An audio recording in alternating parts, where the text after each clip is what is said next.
Following this brief clip is a video that I did yesterday. And the video is on the topic of projection and reception of thoughts.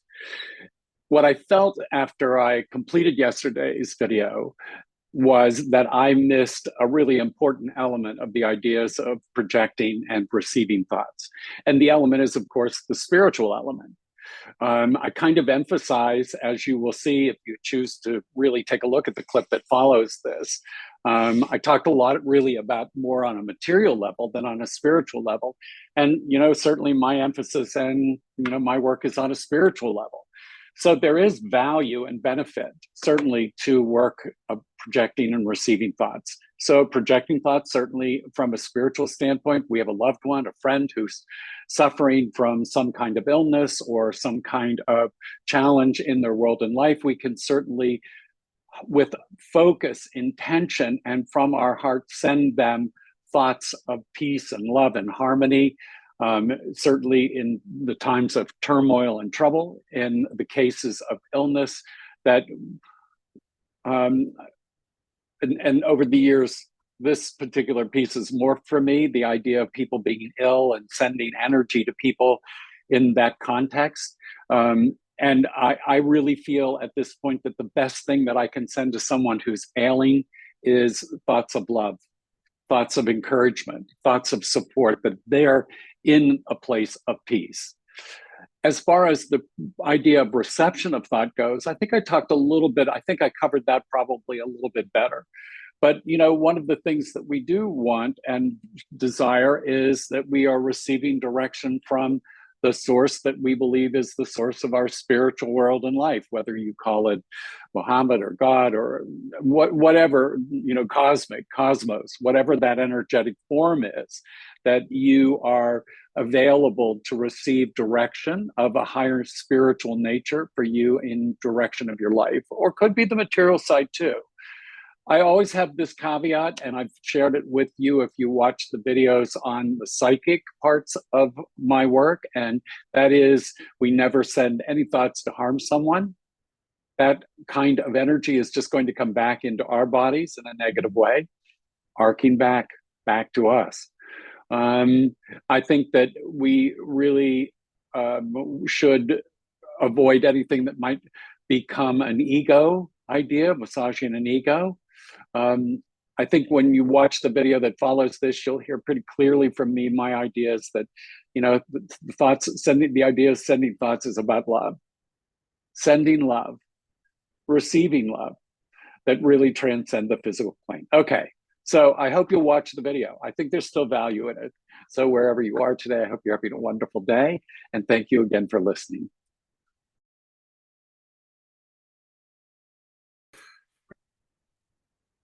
Hello, hello, hello. Today we have a picture. I don't even remember where I got it, but I thought it was a good background for our work together today. So one of the things that I wanted to continue our conversation about is the ideas about projecting and receiving thoughts. And, in our world, in particular in the mystics workshop and the mystical people, mystical teachings tend to be practical application of spiritual techniques. And I guess in principle, I'm a mystic because one of the things that I've always searched for was that I would be able to take intellectual and speculative spiritual ideas and experience that in firsthand form. I've always been after that. I've chased so many fundamentals in spiritual teachings to be able to have that firsthand knowledge. And as a matter of fact, when I was in my 30s and started to really do public work, my commitment to myself was that I would never do anything that I really didn't have a firsthand experience or knowledge of. So today, I really wanted to just take a couple of minutes and talk about the fact that there are some of us who are very powerful in our ability to project our thoughts. And then there are some of us who are stronger in receiving the thoughts and impressions, not only of other people, but that are in the ethers. I once remembered talking to a man, and he said that he was working on receiving money that was in his mind, floating in the ethers, that people were wiring back and forth, and that his attempt was in some way to connect with international money wiring or wiring from banks to banks, and that he would be able to receive those. But in my own life, when I was much, again, I always talk about being much younger, which is sort of a relative fact. It's pretty obvious. But one of the things that I was always really wondering about was knowledge and information, and what was the source of creativity, and what is the source of knowledge. And certainly as a psychic person, I was always interested because in my work, I knew that there was a portion of my exchanges with other people that was in the context of thought transference, meaning I was necessarily receiving anything that was particularly psychic from an information standpoint. What I actually was receiving was their thoughts being transferred to me. So, this is really some of the parts of what I try to talk about and teach that a lot of people maybe don't think is as important as it really is. But if you consider yourself to be a particularly sensitive psychic person, or if somebody's told you you're psychic, you really need to pay attention to, what's going on and what's floating in and what is around you. Again, I've talked about this in many of my recordings about the ideas of learning to quantify and qualify energy. Very important. What are we receiving? What's my thoughts? What's in the world around us? There's a woman who wrote for many years, she's passed now, and her name was Alice Bailey, who wrote many, many, many, many books. And in the beginning of her books, she writes that she never really wrote these books, that there was someone who she identified as the Tibetan, who was an entity who was not in the body, who came to her. And the Tibetan was who dictated the books to her. And she basically said, I just wrote down what he told me. There was the idea that Mozart, talked about the fact that when he was, when he was really writing music, what he really was doing was writing down what he heard. So he in himself didn't claim to be this great maestro. So these are some interesting things, even on a contemporary basis. I just saw an interview with Adele, and she was saying that she didn't know where the music came from. I was comfortable with her not saying she didn't know where it came from, far more than people claiming that they, were the source and it was them who created it, when that's not really true. They're pulling these bits of music out of the universe. It exists. It's there from the beginning of time, and it will be there long after. And so I'm far more comfortable with people who, like Adele, say, I'm not the source. I don't really know where it comes from. So I wanted to tell you a couple of stories today about sending thoughts. And again, this goes to a time when I was certainly more involved with a lot more different people in my world. One of those things that I wanted to talk about was my mother. Tomorrow's Mother's Day, certainly appropriate. But when my mother was in the last years of her life, she lived in a nursing home. And I was in California. She was in a nursing home in Florida. But there was no one watching out for her. So every morning during my meditation, I would get up and I would visualize myself with my arms crossed in front of me like this. And my energy was daring anyone to do anything but treat her kindly and with love. And I visualized myself standing at the foot of her bed. And I did this every morning for, maybe 2 or 3 years. Toward the end of her life, I was visiting her one day, and we were talking about something, and she turned to me and she said, I see you. And I knew what she meant. I knew that she was seeing the energetic form of me standing, at the end of her bed, just that simply. And there really wasn't any reason for further discussion. It just was a passing moment between the two of us. I knew what she was seeing, and she knew what I was up to.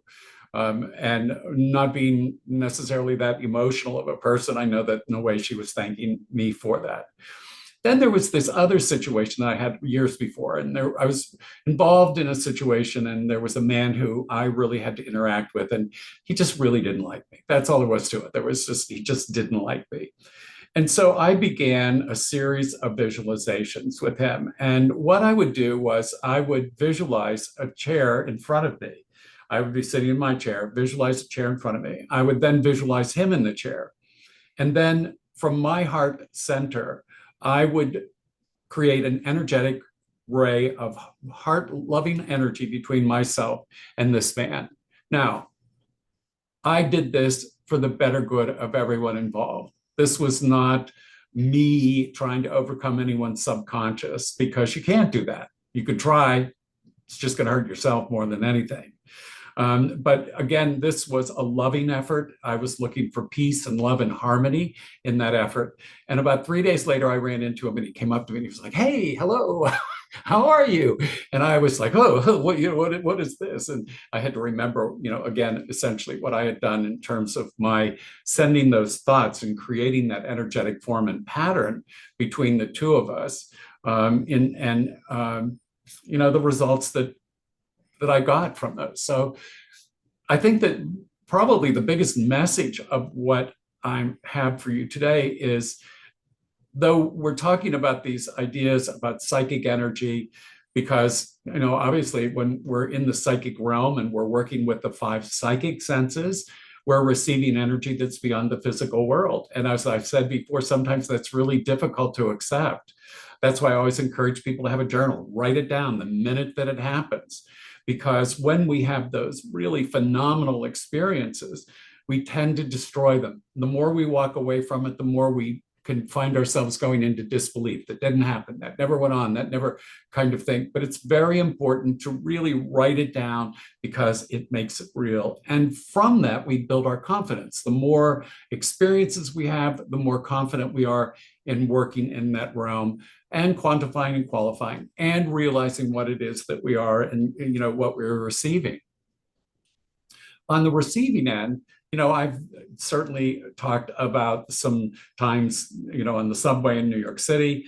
But for myself, one of the things that I keep seeing in my work is that there are these themes that come through my clients, and it's the same theme. And of course, that theme is really a reflection of what's going on the planet. It's universal energy that people are feeling.